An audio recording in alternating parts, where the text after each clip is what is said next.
Ayan na po, nagbabangayan na po, nag-aaway na po. Ito hong puro mga kakampings, mga kabida, ano po, dito ho sa impeachment laban po kay Vice President Sara Duterte. Ang tinutukoy ko po, mga kabida, ay ito pong si Senator Antonio Trillanes IV at ito pong si Bam Aquino, ano? Puro mga kakampings, ano? Magkaiba kasi yung kanilang pananaw doon ho sa impeachment po laban kay Vice President Sara Duterte, ano po, na? Okay?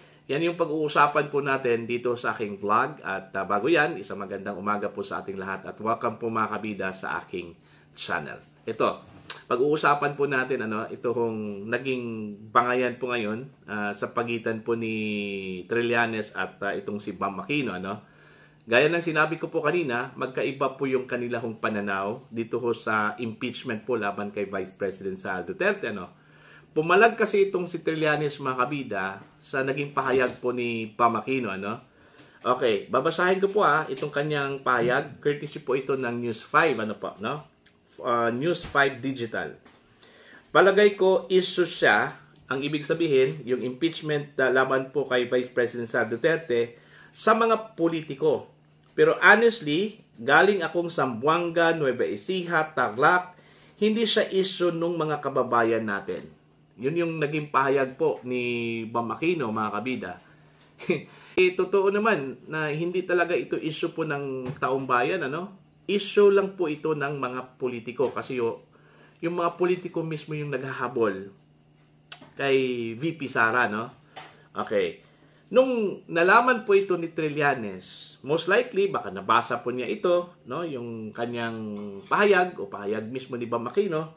Ito yung kanyang sagot po, mga kabida. Bumalag po ito, no? Sabi niya, issue ng politiko, patanong yung kanyang sinabi, no?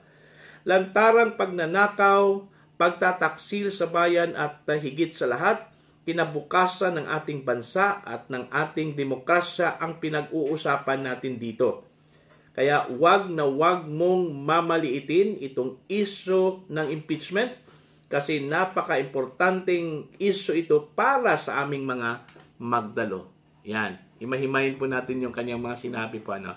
Ang sabi po niya, lantarang pagnanakaw, pagtataksil sa bayan. May prueba ba itong si Trillanes na nagnakaw po itong si BP Sara? Hindi naman po napatunayan pa hanggang sa ngayon, ano? Kasi patuloy pang nire-recover or iniimbestigahan po ng Commission on Audit, ano? Ito hong sinasabi po nilang paggastos po ng pera mula sa confidential fund po ng Vice Presidente, ano? Both DepEd at saka ng Office of the Vice President. Okay?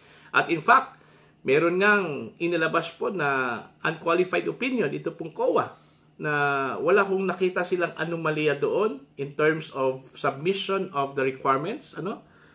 Okay? Tapos sinabi ni Trillanes na lantarang pagnanakaw.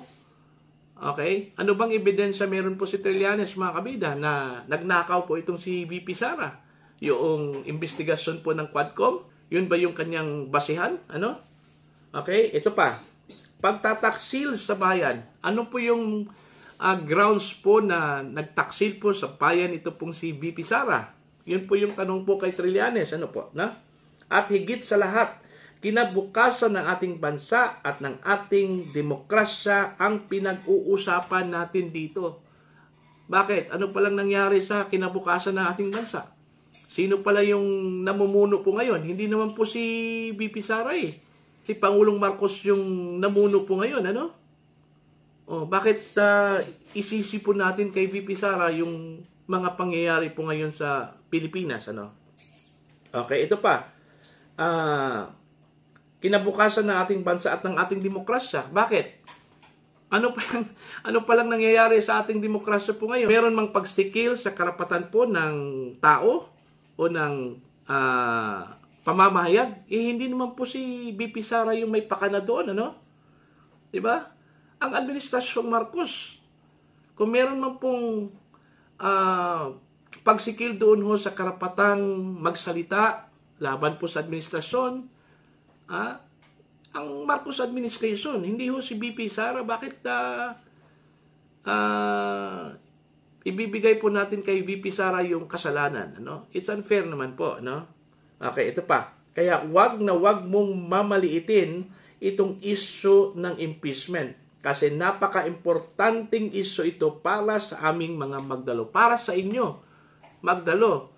Sa inyo lang 'yon.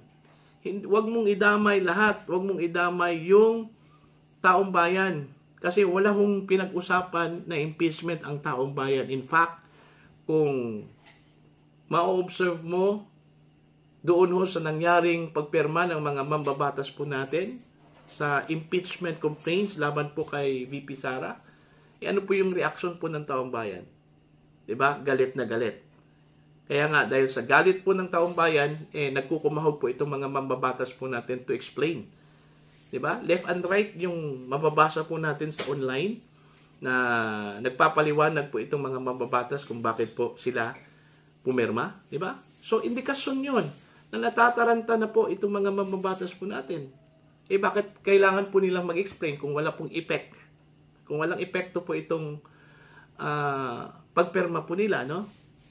Okay? Kung meron pang epekto ito o wala pong epekto ito sa taong bayan, bakit nagkukumahog po silang magpapaliwanag po, mga kabida online? Diba? Yun lang yung kumbaga indikasyon na merong epekto yung pagperma po ng mga kongresista po natin. Kaya wag na wag mong sabihin, Senador Trillanes, na ito po ay issue po ng taong bayan. Kasi wala hong pakialam ang taong bayan sa impeachment. In fact, ayaw po ng taong bayan sa impeachment. Anong pinagbasihan mo? Yung survey na 41%? Naniniwala ka sa survey? Huwag kang maniniwala sa survey. Dapat maniniwala ka sa actual na sentimento po ng taong bayan. Diba? So, yun po. Yun po yung medyo hindi yung pagkakaintindihan. Nag-umpisa na po silang nagbangayan. I don't know kung ito pong si Bam Aquino ay sumakay lang po dito sa kaguluhan po ngayon, itong napaka-popular na anti-impeachment sentiments ng ating mga kababayan, Kasi politiko ito tumatakbong senador po itong si Bam Aquino, alam siguro niya na ito yung pinakamainit na sentimento po ng taong bayan, yung laban po sa impeachment, mga kabida. Okay? So, titingnan na lang po natin kung hanggang saan po saan hahantong po itong bangayan po sa pagitan po ng kampo po ni Trillanes at ito pong si Bam Aquino po, mga kabida. Okay? Para po sa inyong mga komento at opinion, you can comment down, mga kabida, sa comment section. At sa mga hindi pa po subscribers sa aking channel, please subscribe. Just click the subscribe button, click the notification bell. Click all para updated po kayo, mga kabida, sa aking mga uploads. Maraming salamat po sa inyong lahat at God bless po.